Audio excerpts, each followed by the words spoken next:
Hello students, ये lecture number 21 है। Semester 4 का कोर्स 10 है और कोर्स है digital systems and applications. Chapter है बुलियन अलजेब्रा।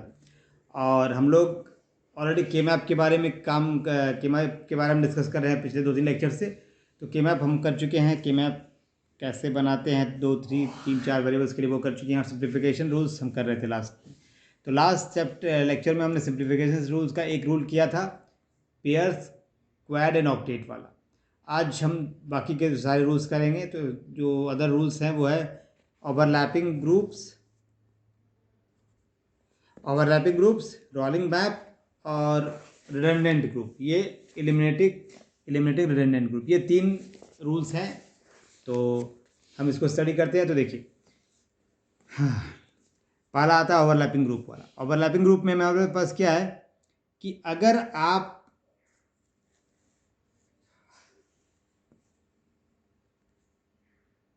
जैसे इस एग्जांपल को लेते हैं, यहाँ पे क्या एक ऑक्टेट बन सकता है हमारा, एक ऑक्टेट बन सकता है और एक पेयर बन सकता है। तो ये ओवरलैप कर रहा है, कोई दिक्कत नहीं, मतलब ओवरलैपिंग आप अलाउड है। ओवरलैप भी कर रहा है तो कोई दिक्कत नहीं है। जो एक बार आप जिस वंस को आप ऑलरेडी कर चुके हैं इन सर्कल, उसको दोबारा हम अगर किसी के साथ पेयर करना चाहें, एक्वाइड करना चाहें, ऑक्टेट करना चाहें, सर्कल करना चाहें तो कर सकते हैं। ठीक है, तो ये ऑक्टेट, अब इसके साथ आपका आउटपुट क्या हो गया, ये ओवरलैपिंग अलाउड है। तो इसी को कहते हैं ओवरलैपिंग ऑफ ग्रुप्स। जो एक बार आपसे इंसर्कल हो गया है उसको दूसरी बार भी आप इंसर्कल कर सकते हैं। तो आपके पास जो क्या आया, आउटपुट क्या आएगा, y इज इक्वल टू, देखिए एक आएगा। अब इसको पहले हम लिख देते हैं, एसओपी के फॉर्म में लिख रहे हैं। ध्यान रहे सारा कुछ हम एसओपी में कर रहे हैं। अगर पीओएस फॉर्म में करेंगे तो हमको जीरो को इंसर्कल करना पड़ेगा, जीरो का कॉम्बिनेशन बनाना पड़ेगा। ये ए बार बी बार हो गया, A bar B, A B, A B bar, ये हो गया सी बार डी बार, ये हो गया सी बार डी, ये हो गया सी डी, और ये सी डी बार। ठीक है, सी डी बार 4 आ गया। अब हम इस पेयर के लिए करते हैं। इस पेयर के लिए क्या आया, सी बार डी है, सी डी है और ए बार बी है। तो हमारे पास सी बार आ रहा है, तो बच क्या गया, वाई आ जाएगा ए बार बी डी प्लस इस ऑक्टेट में हमारे पास क्या रिपीट कर रहा है, देखिए डी डी बार रिपीट कर रहा है और यहाँ ए बार बी बार दोनों रिपीट करेगा। तो बच क्या जाएगा आपके पास सी। तो ये आपका आउटपुट आ गया। मतलब ओवरलैपिंग रूल कहता है, ओवरलैपिंग ग्रुप कहता है कि आप अगर एक बार किसी वन को ओवरलैपिंग किसी ग्रुप में इंसर्कल कर चुके हैं तो उसको दोबारा यूज़ कर सकते हैं। ठीक है, मतलब you are allowed to use same one more than once. चलिए, ये ओवरलैपिंग ग्रुप था। रोलिंग ग्रुप में क्या है, रोलिंग ग्रुप में ये एग्जांपल मैंने यहाँ लिखा है, इसको लिख देता हूँ। ये रोलिंग ग्रुप का एग्जांपल एक हम ले लेते हैं, 0 0 0 0, ये 1 है, यहाँ 1 है, ये 0 है, 0 है, 1 है, 1 है, 0 है, 0 है, 0 है, 0 है, 0 है, 0 है।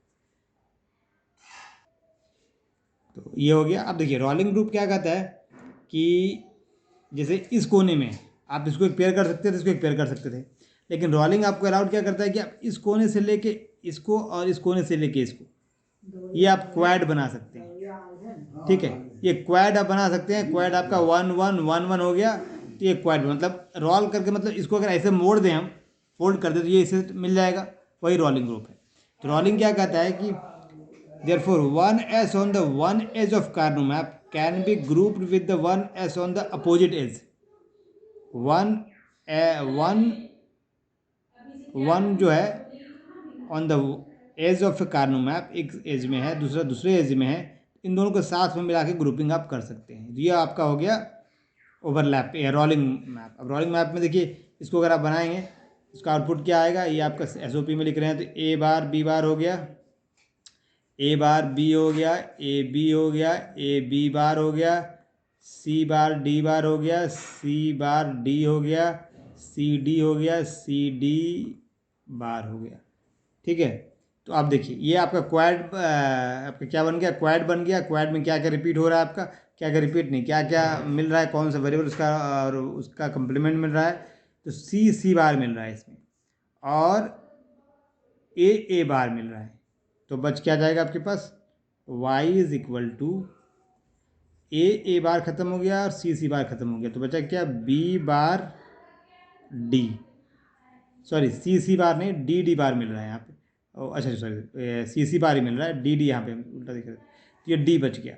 यहाँ पे क्या बच गया आपके पास, बी, ये हो गया बी ए बार ए मिल रहा था तो बी बार बच गया, और यहाँ पे सी बार सी मिल रहा है तो डी बच गया, तो हो गया बी बार डी, ये आपका आउटपुट हो जाएगा यहाँ पे। ठीक है, और यहाँ भी वो चीज़ें हम कर सकते हैं कि आप सारे को लिख के सॉल्व करके फिर वही चीज़ ला के दिखाइए, तो इसमें ज़रूरत नहीं है, आपको पिछले लेक्चर में समझा चुके हैं। तो ये आपका रोलिंग मैप हो गया, तो ओवरलैपिंग मैप हो गया, रोलिंग मैप हो गया। अब हम फोर्थ रूल जो आता है हमारा, वो आता है eliminating redundant group. Redundant group है कि अगर आप इनसर्कल कर रहे हैं, ठीक है, इनसर्कल कर रहे हैं, तो इनसर्कल करते करते आपको ओवरलैपिंग अलाउड है, तो ऐसा होगा कि एक इनसर्कल के अंदर जितने भी एलिमेंट हैं वो दूसरे इनसर्कल में आ चुके हैं। जैसे एग्जांपल देखिए, ये मैंने एक क्वाड बना दिया, ठीक है, ये क्वाड बना दिया। अब इसके साथ हम एक पेयर यहाँ कर सकते हैं, इसके साथ हम पेयर यहाँ कर सकते हैं, इसके साथ हम पेयर यहाँ कर सकते हैं, इसके साथ हम पेयर यहाँ कर सकते हैं। तो अगर आप ऐसा कर रहे हैं, ठीक है, तो इस क्वाड के अंदर जितने वंस हैं वो सारे शेयर हो गए हैं दूसरे पेयर्स के बीच, तो इस क्वाड को फिर नहीं लिखना है मुझे, क्योंकि इसका ओवरलैपिंग अलाउड है, लेकिन हर एक एलिमेंट अगर आपका दूसरे से ओवरलैप कर गया है तो ये इनसिग्निफिकेंट हो जाता है, इसको यूज़ नहीं करना आपको। इस क्वाड के रिजल्ट को आप यूज़ नहीं करेंगे, सिर्फ इस प्रोडक्ट के जो पेयर्स हैं चारों, उस पेयर्स को आप यूज़ कर लेंगे तो आपका रिजल्ट बन जाएगा। ठीक है, तो यहाँ पे क्या हो गया, जो क्वाड बना, this quad is redundant group, मतलब उसको यूज़ नहीं करेंगे, वो बेकार हो गया। हमारे पास जो रिजल्ट आएगा इन चारों के पेयर से ही रिजल्ट आ जाएगा। तो रिजल्ट क्या होगा वो अभी आप देख सकते हैं। इसको पहले हम एसओपी के फॉर्म में लिख दें। देखिए, इसमें मैंने सारे का कम्बिनेशन लिख दिया इस पेयर क्या, इस पेयर, इस पेयर, इस पेयर, और इसको पहले एसओपी फॉर्म में हमने लिख लिया था। तो ये जो क्वाड वाला है ये रिडंडेंट हो गया, इसको हम लिखने की ज़रूरत नहीं। ये जो क्वाड का रिजल्ट हमारे पास आया था, ये चार जो पेयर आएंगे वही काम बन जाएगा। मतलब एक इनसर्किल जो कर रहे हैं उसमें अगर सब उसके सारे एलिमेंट अगर आपके पास ऑलरेडी किसी न किसी पेयर में आ जाएंगे तो उसको आपको नहीं लिखना है, तो उसको एलिमिनेट करना है। तो कहते हैं एलिमिनेटिंग रिडंडेंट ग्रुप है, तो this is a group whose ones are already used by other groups, तो उसे रिडंडेंट। यहाँ पे रूल्स बताया, रूल नंबर 2, 3, 4, उसको मैं लिख देता हूँ ताकि नोट्स जब भी आप बनाएं तो आपको उसमें सहायता हो। तो फर्स्ट ओवरलैपिंग ग्रुप क्या था, ओवरलैपिंग ग्रुप में क्या है, you are allowed to use same one more than once. मतलब एक बार अगर वन को आपने इंसर्कल कर लिया है किसी ग्रुप के साथ, तो दूसरे के साथ भी उसको इंसर्कल कर सकते हैं, जो कि मैंने ग्रुप में करके दिखाया था। रोलिंग में क्या है कि 1s on the edge of the Karnaugh map can be grouped with 1s on the opposite as.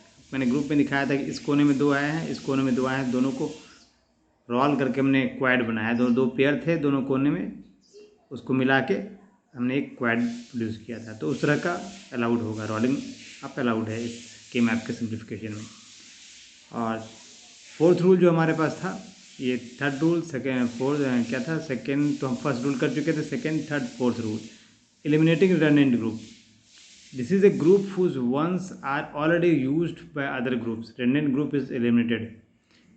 तो अब जैसे कि मैंने उसमें दिखाया था ढेर सारे ग्रुप्स आप ओवरलैपिंग कर रहे हैं, तो ओवरलैपिंग करते करते ऐसा हो किसी एक ग्रुप के सारे एलिमेंट, सारे वंस आपके ओवरलैप, सारे वंस आपके और किसी और ग्रुप में इंसर्कल हो गए हैं, तो वो जो ग्रुप बच जाता है इसके सारे एलिमेंट ओवरलैप कर गए किसी और ग्रुप के साथ, तो वो रिडंडेंट, मतलब उसको आप रिमूव कर सकते हैं, उसको लिखने की ज़रूरत नहीं है।